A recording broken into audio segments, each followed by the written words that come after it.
ঠিক তফসিল ঘোষণা হবে তার আগের দিনে দুজন উপদেষ্টা পদত্যাগ করলেন। মানে ওনারা ক্ষমতাটা একেবারে পাকাপোক্তভাবে মানে উপভোগ করলেন। এখন নির্বাচনের সময় তফসিল ঘোষণার সময় এসেছে, তার আগের দিন উনি পদত্যাগ করেছেন। এর আগে আসিফ মাহমুদ কি করেছেন, সংবাদ সম্মেলন করে উনি সকালে ওনার ফিরিস্তি দিয়েছেন, উনি কি কি উন্নয়ন করেছেন, দেশের জন্য কি উদ্ধার করেছেন, সেই উন্নয়নের ফিরিস্তি দিয়েছেন। তো উনি কি কি দুর্নীতি করেছেন সেটার ফিরিস্তি কেন দিচ্ছেন না? ওনার মাধ্যমে যে দুর্নীতিগুলো হয়েছে সেটার ফিরিস্তি কেন দিচ্ছেন না? আমরা এবার আশা করব যে এই যে মাহফুজ আলম এবং আসিফ মাহমুদের দুর্নীতির ব্যাপারে দুদক শক্তভাবে কাজ করবে। দুদক তো মানে স্বাধীন। তো দুদক কি একমাত্র শুধুমাত্র আওয়ামী লীগের জন্যই কাজ করবে, আওয়ামী লীগের দুর্নীতি খোঁজার জন্য কাজ করবে, নাকি এই যে উপদেষ্টারা ছিল বা ক্ষমতায় যারা আছে তাদেরকে প্রশ্ন কি করতে পারে না দুদক? তো আমরা আশা করবো যে ওনারা এতদিন ক্ষমতায় ছিলেন, হয়তো আপনারা এটা নিয়ে তদন্ত করেননি বা এনসিপি নিয়ে আপনারা মাথা ঘামান না। তো দুদকের সেই জায়গাটাতে আমরা অনেস্টি দেখতে চাই। এখন এই দুজন উপদেষ্টার ব্যাপারে আপনারা কি দুর্নীতি করেন সেটা আমরা দেখব।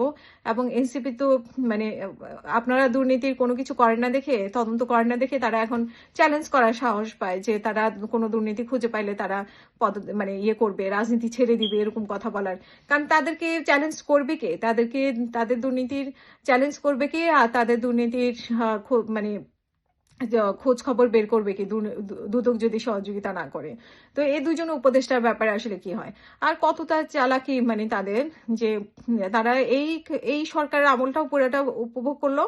এখন তারা নির্বাচনের আগে, তফসিলের আগে তারা পদত্যাগ করে এখন আরেকটি দলে জয়েন করে আবার তারা ভালো একটা পজিশনে চলে যাবে, এবং মানে শোনা যাচ্ছে যে তারা বিএনপিতেই যাবে, বিএনপি থেকে তারা নির্বাচন করবে এবং নির্বাচনে তো তারা জয়ী লাভ হয়ে আসার চেষ্টা করবে।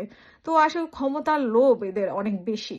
ঠিক আছে, ওরা ক্ষমতার লোভ অনেক বেশি এবং ওরা বাচ্চা বয়সে বেশি ক্ষমতা পেয়ে গেছে।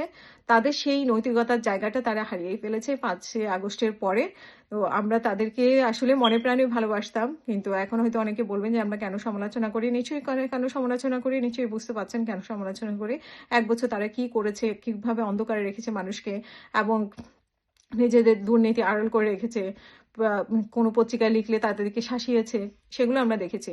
তো আমরা এখন মানে জানতে পারবো যে আসলে তাদের তদন্ত হয় কিনা, তাদের তদন্ত বের করে কিনা নির্বাচনের আগে, সেটা দেখার অপেক্ষায়। এবং তারা কোন দলে যোগদান করে, ইতিমধ্যে শুনেছি যে তারা বিএনপিতে যোগদান করবে। তো আমরা দেখব যে বিএনপিতে যোগদান, বিএনপি একবার মুগ্ধর ভাই স্নিগ্ধকে একবার নমিনেশন দেয়, তাদের দলে নিয়েছে। যে স্নিগ্ধ তো অনেক বড় ধান্দাবাজ, এটা তো মানে আপনারা নিশ্চয়ই শুনেছেন। শহীদ ফ্যামিলি যুক্ত হয়ে আমার কাছে সবই বলেছে, মানে আমার লাইভ প্রোগ্রামে বলেছে।